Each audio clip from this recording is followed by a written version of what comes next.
ॐ अज्ञानतिमिरन्धस्य ज्ञानञ्जनशलाखया चक्षुरुन्मीलितं येन तस्मै श्रीगुरवे नमः।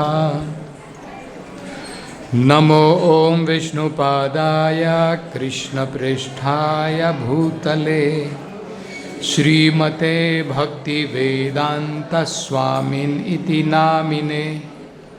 नमस्ते सारस्वते देवे गौरवाणी प्रचारिणे निर्विशेषा शून्यवादी पाश्चात्य देशतारिणे। जय श्री कृष्ण चैतन्य प्रभु नित्यानंद श्री अद्वैत गदाधर श्रीवासदि गौरभक्तवृंद। हरे कृष्णा हरे हरे हरे राम राम राम हरे हरे। हरे कृष्णा कृष्ण कृष्ण हरे हरे। हरे राम राम राम हरे हरे। हरे कृष्णा कृष्ण कृष्ण हरे हरे। हरे राम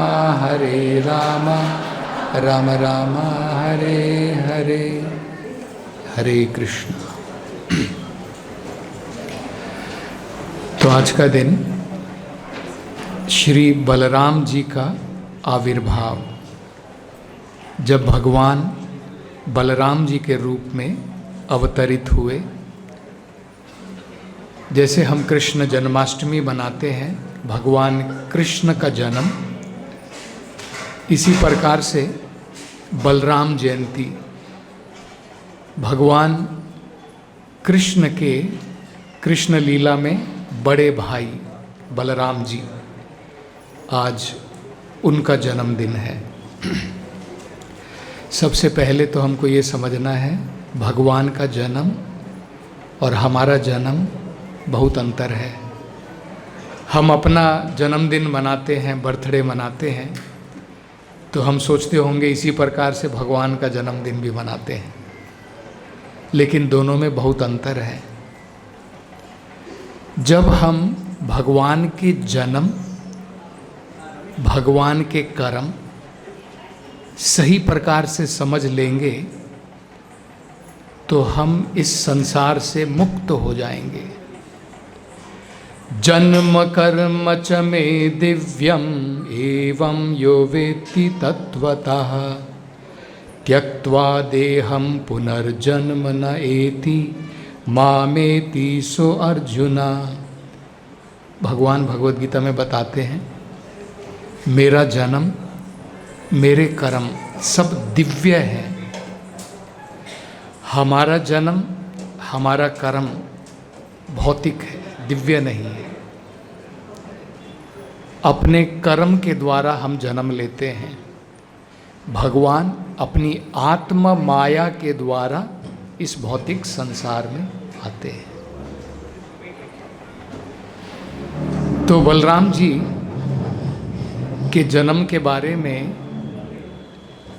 भागवत में 10वें स्कंद में वर्णन है।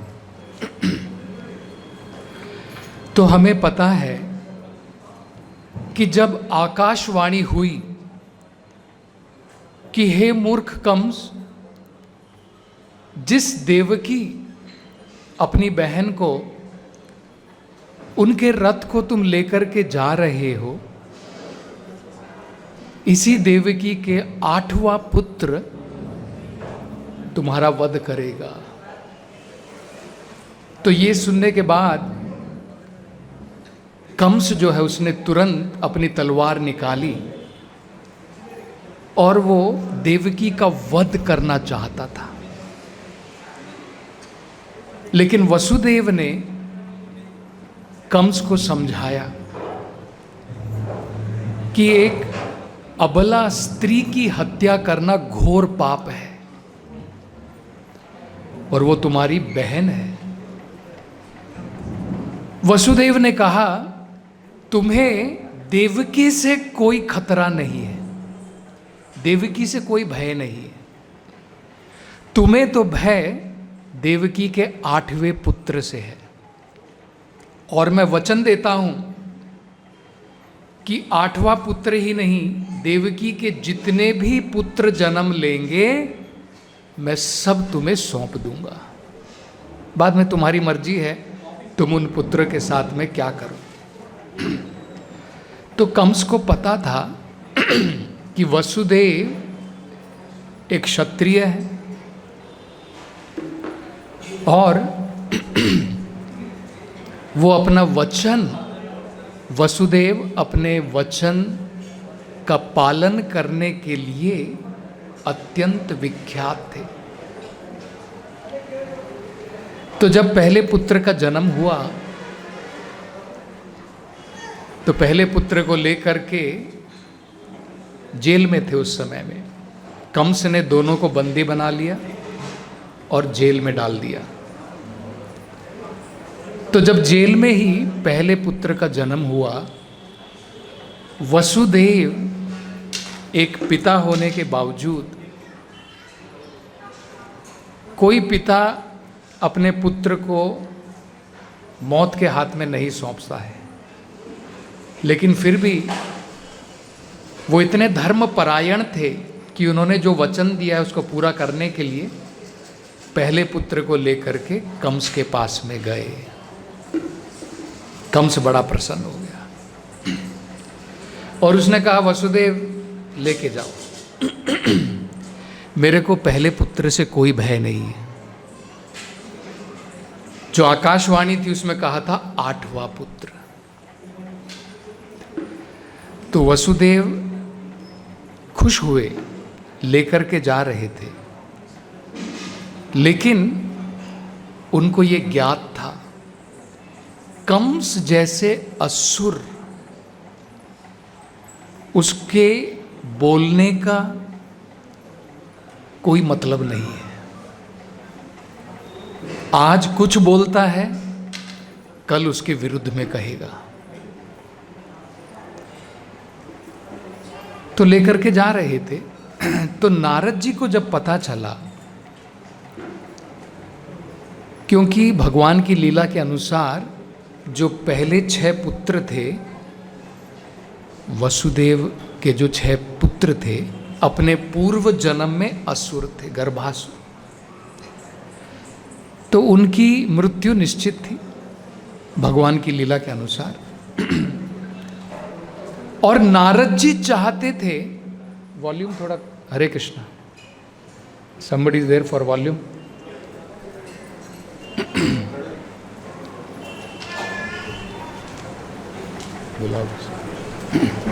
It is too much vibrating. Hare Krishna, Hare Krishna, Krishna Krishna. Make it less. Hare Krishna, Hare Krishna, Krishna Krishna, Hare Hare, Hare Rama, Hare Rama, Rama Rama, Hare Krishna. तो नारद जी चाहते थे कि जितना ज्यादा पाप कर्म कंस करेगा उतनी जल्दी भगवान अवतरित होंगे। तो भगवान के अवतरण को शीघ्र करने के लिए नारद जी ने कंस को सलाह दी कि हे कंस, ये जो आकाशवाणी तुमने सुनी, तुमने कैसे उसके ऊपर भरोसा कर लिया? देवकी का, वसुदेव का कोई भी पुत्र तुम्हारा वध कर सकता है। तुम क्यों ऐसा सोचते हो कि केवल 8वां पुत्र वध करेगा? तो कंस ने जब नारद जी की बात सुनी तो तुरंत वासुदेव को वापस बुलाया और बड़ी क्रूरता के साथ में उसने पहले पुत्र की हत्या कर दी। धीरे धीरे एक एक करके हर एक साल देवकी एक संतान को जन्म देती है और इस प्रकार से 6 पुत्रों का वध किया। जब देवकी का 7वीं बार वो गर्भवती हुई तो उनके हृदय में दिव्य प्रकाश था। उनको ये अनुभव हुआ कि मेरे गर्भ में ये जो 7वां पुत्र आया है, 7वीं संतान है, ये कोई आम संतान नहीं है, नॉट ऑर्डिनरी। ये भगवान विष्णु स्वयं है। तो भगवान विष्णु के विस्तार, पहले विस्तार स्वयं अनंत शेष बलराम जी, उन्होंने देवकी के गर्भ में आश्रय लिया था। तो उस समय भगवान विष्णु ने अपनी योग माया को बुलाया और अपनी योग माया से कहा कि ये जो मेरा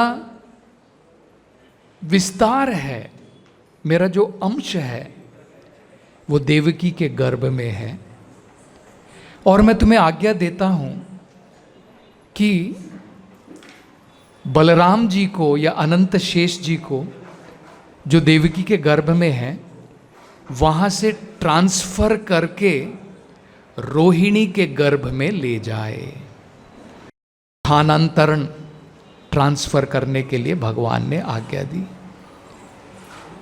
मतलब क्या है, देखिए, ये समझना बहुत महत्वपूर्ण है। बलराम जी भी पहले देवकी के पुत्र के रूप में, पहले उन्होंने देवकी के गर्भ में जन्म लिया। बाद में भगवान की योजना के अनुसार अब योग माया देवकी के गर्भ से बलराम जी को रोहिणी के गर्भ में स्थानांतरण करती है। रोहिणी कौन थी? रोहिणी वसुदेव की एक और पत्नी थी। जैसे देवकी वसुदेव की पत्नी थी, रोहिणी भी वसुदेव की ही पत्नी थी। लेकिन कंस के भय के कारण देवकी एक सुरक्षित स्थान पर नंद महाराज के घर में रह रही थी।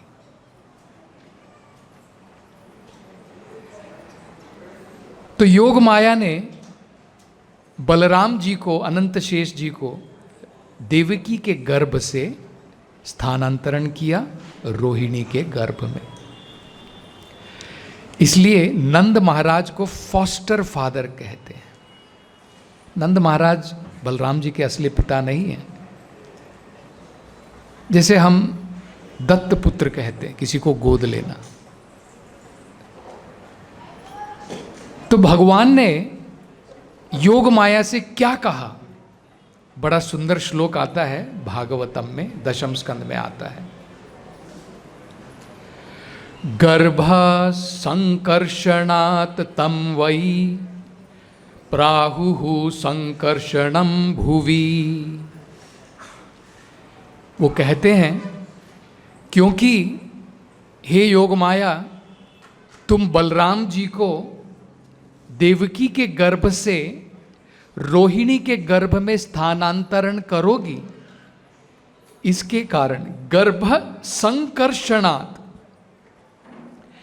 एक गर्भ से दूसरे गर्भ में भगवान जो है संकर्षणा, आकर्षित होते हैं। एक गर्भ से दूसरे गर्भ में भगवान जाते हैं। प्राहुर संकर्षणम भुवि, इसलिए इनका एक नाम क्या होगा? संकर्षण होगा। अगर आपसे कोई पूछे बलराम जी को संकर्षण क्यों कहते हैं, अक्रूर कृष्ण प्रभु, बलराम जी को संकर्षण क्यों कहते हैं?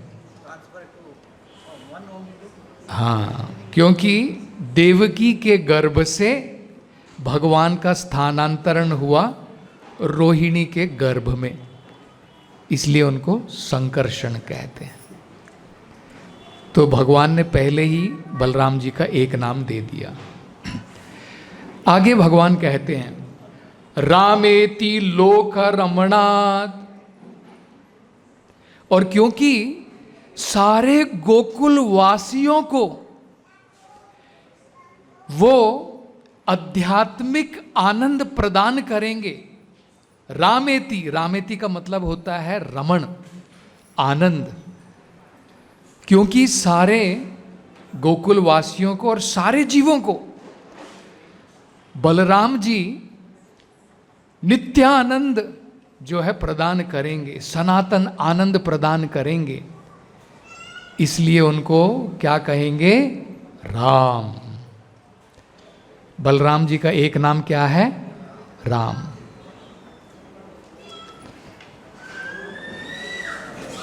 तो ये दूसरा नाम। तीसरा भगवान कहते हैं बलभद्रम बलो उच्चार्यात, क्योंकि उनके अंदर में, उनके शरीर में अद्भुत बल रहेगा, अद्भुत बल। इसलिए उनका एक नाम बलभद्रा, बलभद्रम। तो हम देखते हैं ना, जगन्नाथ, बलदेव, बलदेव या बलभद्रा उनको कहते हैं, और सुभद्रा माई। तो ये उनका तीसरा नाम।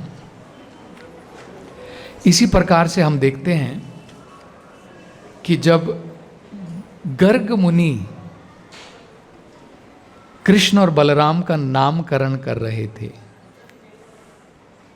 तो क्योंकि भगवान कृष्ण सभी जीवों को आकर्षित करते हैं, उन्होंने भगवान का एक नाम कृष्ण दिया। और बलराम जी के उन्होंने भी, जैसे भगवान कृष्ण ने बताया था योग माया को, उसी प्रकार से गर्ग मुनि ने 3 नाम बलराम जी को प्रदान किए। वो भी बड़ा सुंदर श्लोक है।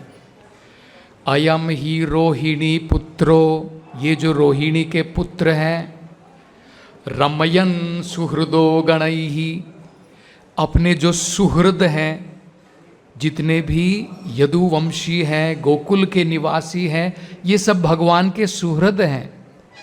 भगवान के भक्त जो हैं वो सब भगवान के सुहृद हैं। सुहृदो गणैहि, जो उनके सुहृद गण हैं, आख्याते राम इति, रमयन, क्योंकि उनको आनंद प्रदान करेंगे, इसलिए आख्याति मतलब होता है उनका नाम क्या पड़ेगा? रामा इति, एक नाम उनका रामा रहेगा। बलाद अधिक्याद बलम विदुहु, और क्योंकि उनके अंदर में एक्स्ट्रा ऑर्डिनरी अधिकात बलम रहेगा, इसलिए उनका एक नाम क्या पड़ेगा? बलदेव या बलभद्रा, बलम विदुहु। यदु नाम अपृथक भवात संकर्षणम उशती अपि, और क्योंकि यदुकुल में वो सारे यदुकुल को, नंद महाराज के कुल को और वसुदेव के कुल को आपस में जोड़ेंगे, उनका नाम संकर्षणम, उनको संकर्षण कहेंगे। तो देखिए, संकर्षण के 2 मतलब हैं। एक, क्योंकि वो देवकी के गर्भ से रोहिणी के गर्भ में गए। दूसरा, क्योंकि वो सारे यदुकुल को और नंद महाराज को, भगवान के भक्तों को आपस में जोड़ेंगे, इसलिए उनको संकर्षण कहेंगे। तो यहाँ पर एक बहुत महत्वपूर्ण जो बात हम भक्तों को समझनी है कि बलराम जी जो हैं बल के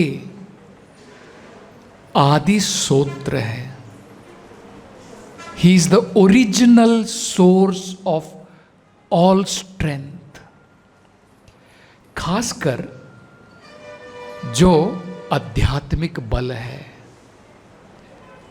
वेदों के अंदर में बताया है, एक बहुत बढ़िया श्लोक आता है, प्रभुपाद जी उसके बारे में बताते हैं। प्रभुपाद जी कहते हैं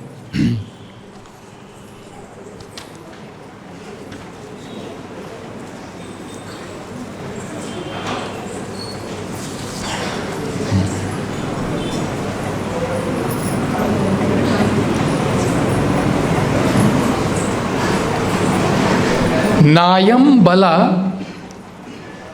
बिना बल के आत्मलभ्य, व्यक्ति जो है आत्म साक्षात्कार की प्राप्ति नहीं कर सकता है।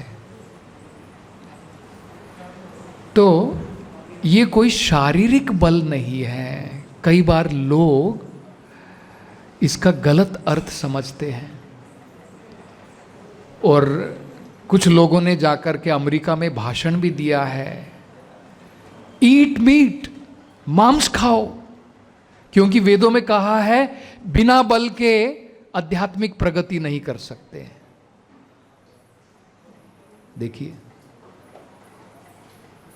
अगर ये शारीरिक बल होता तो फिर तो हाथी, गैंडा, राइनोसर्स ये सब बड़े महान भक्त बन जाते थे। शारीरिक बल तो उनमें बहुत ज़्यादा है, हम उनसे क्या कंपैरिजन कर सकते हैं। तो ये शारीरिक बल की बात नहीं है। बफेलो जो होती है उसके अंदर में हमने देखा है ना, बहुत दम होता है। एक सींग हमको मारेगी तो हम लोग कहाँ से उछल करके जमीन पे गिरेंगे। तो ये शारीरिक बल की बात नहीं है, ये आध्यात्मिक बल की बात है। तो सारे आध्यात्मिक बल के दाता भगवान बलराम जी हैं। हम आध्यात्मिक बल की कमी होने के कारण ही भगवत भक्ति के मार्ग से भटक जाते हैं। हम बहुत कमजोर हैं भगवान की भक्ति में। भगवान से प्रार्थना करनी चाहिए, भगवान मुझे आध्यात्मिक बल प्रदान करो। भगवान कृष्ण ने ज्ञान तो दिया है, ज्ञान की तलवार बहुत भारी है, इसको उठाने के लिए आध्यात्मिक बल की जरूरत है। भगवत गीता का ज्ञान ज्ञान की तलवार है, लेकिन उसको उठाने के लिए बलराम जी की कृपा, वो आध्यात्मिक बल बहुत जरूरी है। उसके बिना हम भगवत भक्ति में प्रगति नहीं कर पाएंगे। तो अगर हम चाहते हैं भगवान कृष्ण की कृपा प्राप्त हो, पहले बलराम जी की कृपा प्राप्त होनी चाहिए। बहुत इंपॉर्टेंट है समझना। बिना नित्यानंदा प्रभु की कृपा के चैतन्य महाप्रभु की कृपा प्राप्त नहीं होगी। रघुनाथ दास गोस्वामी की कथा में हमने यही समझा था। वो डायरेक्टली चैतन्य महाप्रभु की कृपा प्राप्त करना चाहते थे, लेकिन नहीं हुआ, फेल हो गए। बाद में जब नित्यानंदा प्रभु की कृपा प्राप्त हुई, तुरंत उन्हें चैतन्य महाप्रभु की कृपा की प्राप्ति हो गई। तो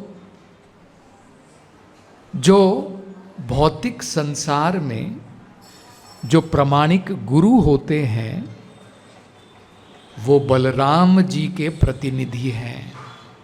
इसलिए बलराम जी को प्रकाश तत्व भी कहते हैं।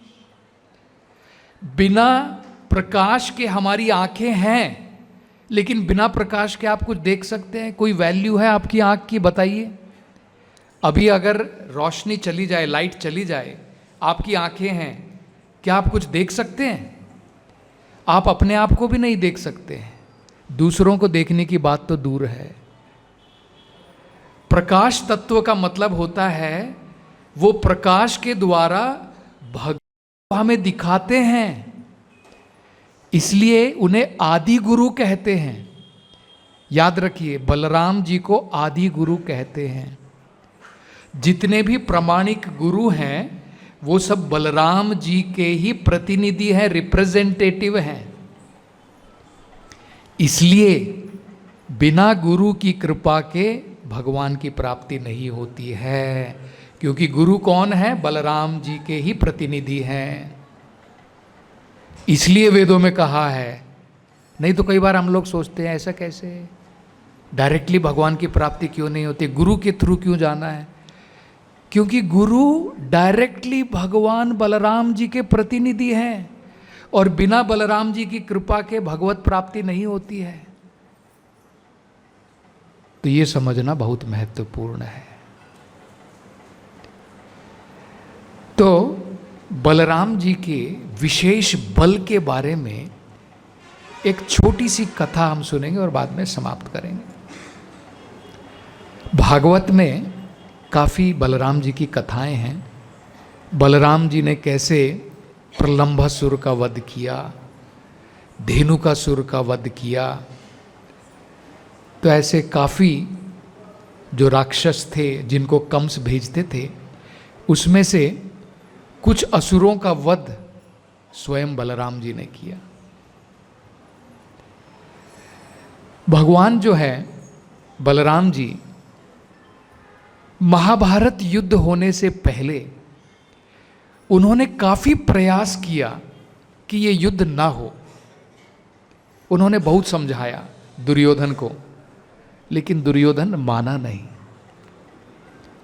तो बलराम जी जो है प्रत्यक्ष रूप से इस युद्ध में भाग नहीं लेना चाहते थे और वो किसी का पक्ष नहीं लेना चाहते थे, न कौरवों का न पांडवों का। इसलिए तीर्थ यात्रा जाने के बहाने से वो युद्ध के वहां पर नहीं रुके। युद्ध प्रारंभ हो गया और बलराम जी जो है तीर्थ यात्रा के लिए निकल पड़े। वो सबसे पहले प्रभास क्षेत्र गए और बाद में धीरे धीरे नैमिषारण्य पहुंचे। नैमिषारण्य में उन्होंने देखा कि बहुत सारे महात्मागण, साधुगण, ब्राह्मण लोग वहां पर एकत्र हुए हैं और एक बड़ा यज्ञ कर रहे हैं। तो बलराम जी वहां पर पहुंचते हैं। तो भागवत में बताया है कि जब बलराम जी वहां पर पहुंचे तो जितने भी वहां पर साधुगण थे, महात्मा लोग थे, ज्ञानी थे, तपस्वी थे, ब्राह्मण थे, श्रेष्ठ ब्राह्मण थे, सब अपने अपने स्थानों से खड़े हो गए। जब कोई बड़ा श्रेष्ठ व्यक्ति हमारे बीच में आता है, जैसे भगवान की मान लो यहां पर अभी पल्लकी जब प्रारंभ होती है, हम आराम से बैठे नहीं रहते हैं, करेक्ट है ना? जब भगवान प्रकट होते हैं तो हम तुरंत खड़े हो जाते हैं। इसी प्रकार से ये एक आदर है, सत्कार है। जब हम मंदिर में आते हैं, आदर के रूप में हम अपने चप्पल जूते बाहर छोड़ते हैं। सबसे पहले मंदिर में आने के बाद में हम अपना सर झुकाते हैं, दंडवत प्रणाम करते हैं भगवान को। तो ब्राह्मणों ने, इन महात्माओं ने भगवान को दंडवत प्रणाम किया। जो बुजुर्ग ब्राह्मण थे, जो बुजुर्ग ऋषिगण थे, उन्होंने खड़े होकर के भगवान का अभिवादन किया, भगवान का सत्कार किया और भगवान को आशीर्वाद दिया। भगवान को कौन आशीर्वाद दे सकता है? लेकिन भगवान अपने भक्तों का आशीर्वाद प्राप्त करके खुश हो जाते हैं। ये भगवान की उनके ऊपर कृपा है। सारे आशीर्वाद देने वाले भगवान हैं, लेकिन भगवान भी जब अपने भक्तों से आशीर्वाद प्राप्त करते हैं तो भगवान को संतुष्टि प्राप्त होती है। पिता चॉकलेट और बिस्किट अपने बच्चे को देता है, देने वाला पिताजी है, लेकिन बच्चा जब प्रेम के साथ में पिताजी के पास में आता है, पिताजी ये बिस्किट खाओ, ये चॉकलेट खाओ, पिताजी जो है उस प्रेम के कारण ग्रहण करके खाता है और संतुष्ट होता है। पिताजी दुकान से हजारों चॉकलेट खा सकता है, लेकिन उसमें उसको संतुष्टि नहीं है। लेकिन जब बच्चा प्रेम से पिताजी को देता है, पिताजी बड़ी संतुष्टि के साथ में खाते हैं। तो बाद में भगवान को आसन दिया गया, क्योंकि बलराम जी कोई आम व्यक्ति नहीं है, स्वयं भगवान है, अनंत शेष है। तो भगवान को आसन दिया गया, भगवान की पाद पूजा की गई, और भगवान की उपासना की गई। अनेकों श्लोकों के द्वारा भगवान की जो है वहाँ पर अनेकों प्रकार के पदार्थों के द्वारा भगवान की पूजा की गई वहाँ पर।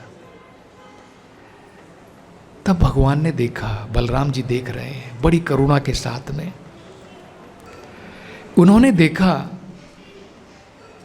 कि एक व्यक्ति उस सभा में, न तो वो व्यास आसन पे जो बैठे थे उनका नाम था रोमहर्षण सूता,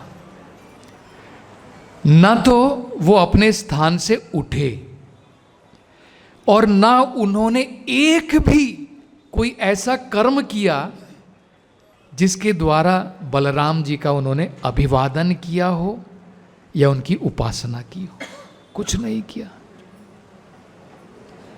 ये एक अहंकार के कारण।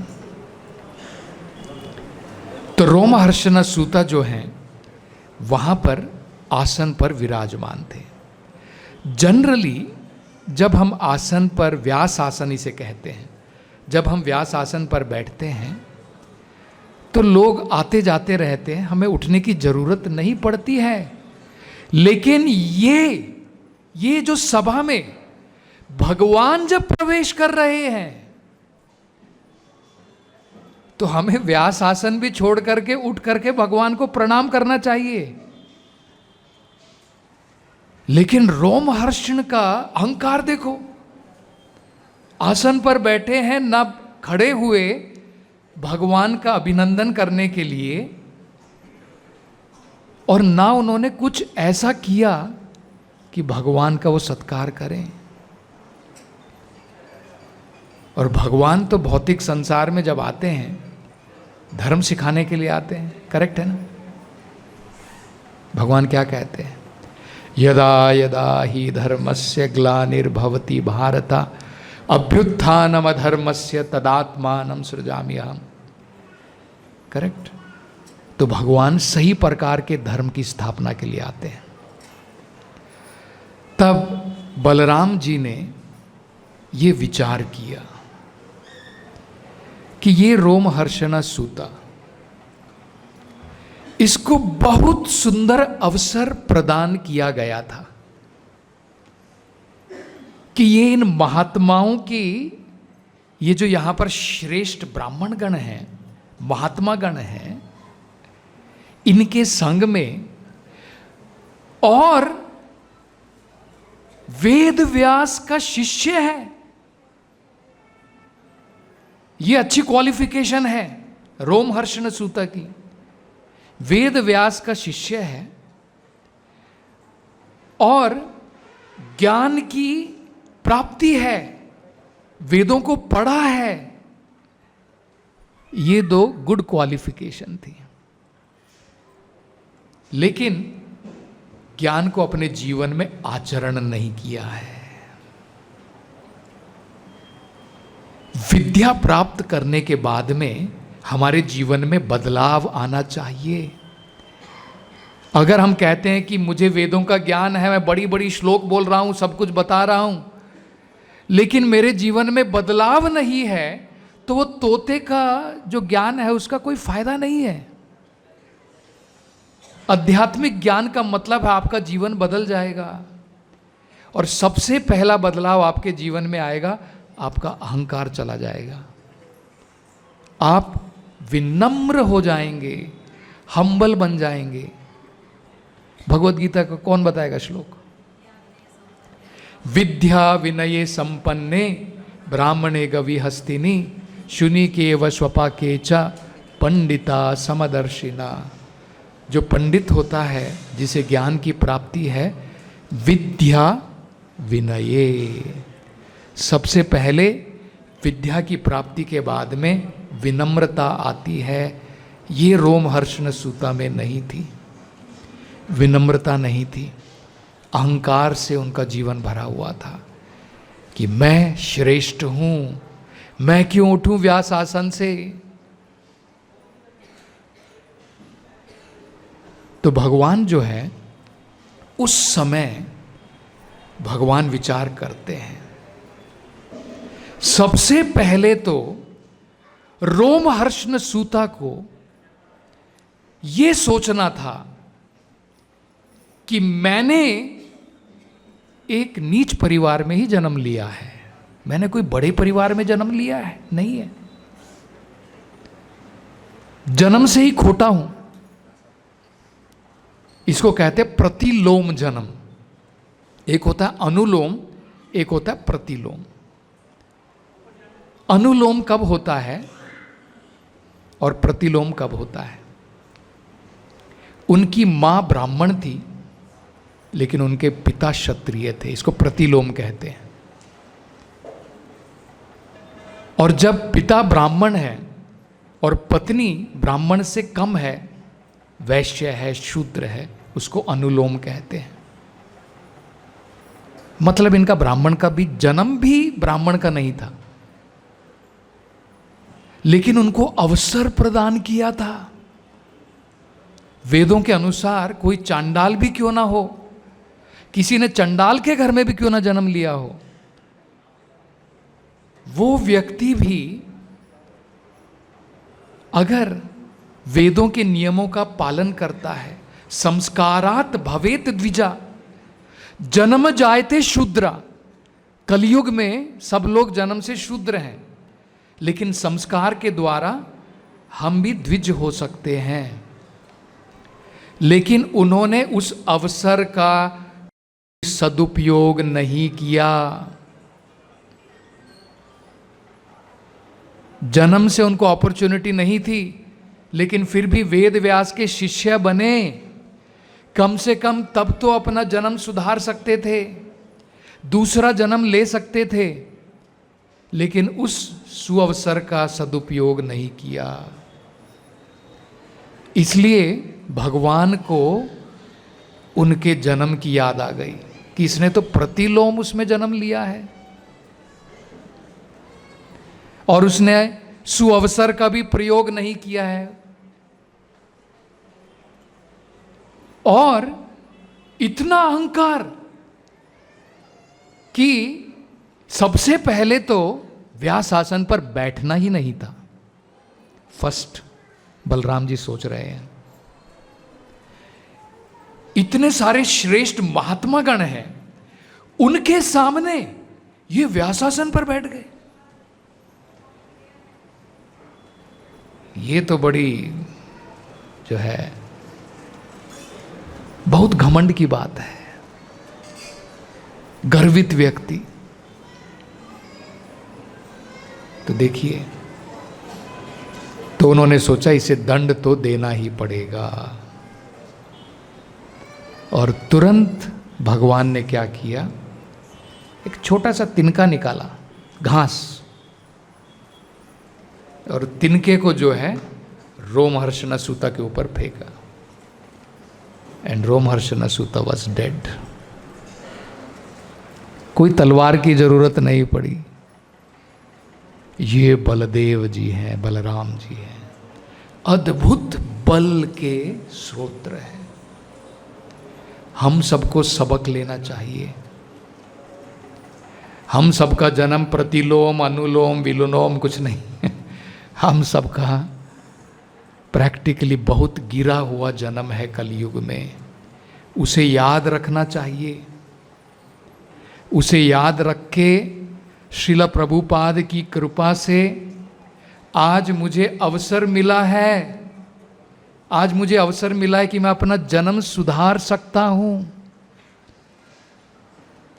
और केवल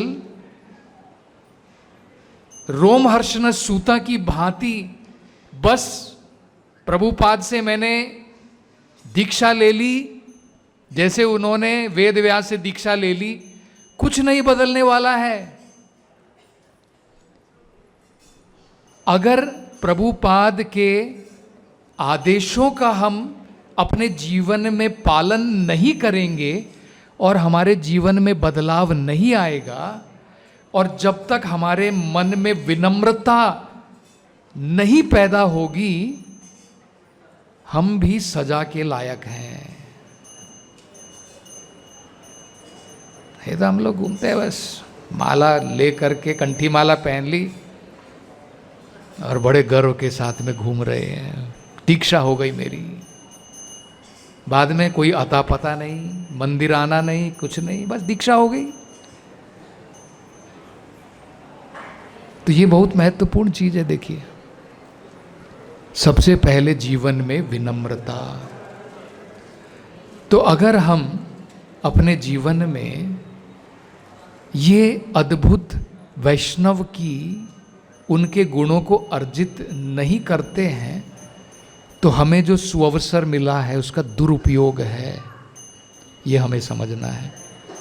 कम से कम अगर हम हम्बल रहें कि भाई मैं तो ज्ञान में भी बड़ा नहीं हूँ, है ना, और अगर हम समझें कि मैं अधम हूँ, उसकी जगह में अगर हम लोग सीना तान करके चल रहे हैं, मैं तो बड़ा 20 साल से कर रहा हूँ मैं भक्ति, है ना, फिर हमारे में और जो भगवान यहाँ पर बता रहे हैं कोई अंतर नहीं है। वही हमारा भी हाल है। उनके पास में सब थी, पूरे वेदों का ज्ञान ज्ञाता थे। रोमहर्षण सूता वेदों के कम ज्ञाता नहीं थे। तो तोते की भांति बहुत लोग बोलने वाले हैं।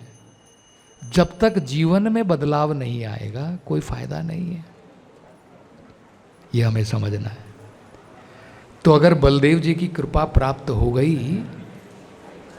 तब ये संभव है कि हम भगवान की भक्ति में आगे बढ़ पाएंगे। तो आज के शुभ दिन हमें जो है बलदेव जी से प्रार्थना करनी चाहिए कि उनकी अगर हमें लेश मात्र भी कृपा प्राप्त हो गई, हमारा जीवन सार्थक हो जाएगा और बाद में हम बाकी लोगों का जीवन भी सार्थक कर पाएंगे। ये चैतन्य महाप्रभु का उपदेश है। भारत भूमि ते जन्म होइलो यार, जन्म सार्थक करी करा पर उपकार। पहले अपने जन्म को सार्थक करना है और बाद में हमें दूसरे लोगों के ऊपर भी परोपकार करना है। श्री कृष्ण बलराम की जय। बलराम जयंती महा महोत्सव की जय। जगत गुरु श्रीला प्रभुपाद की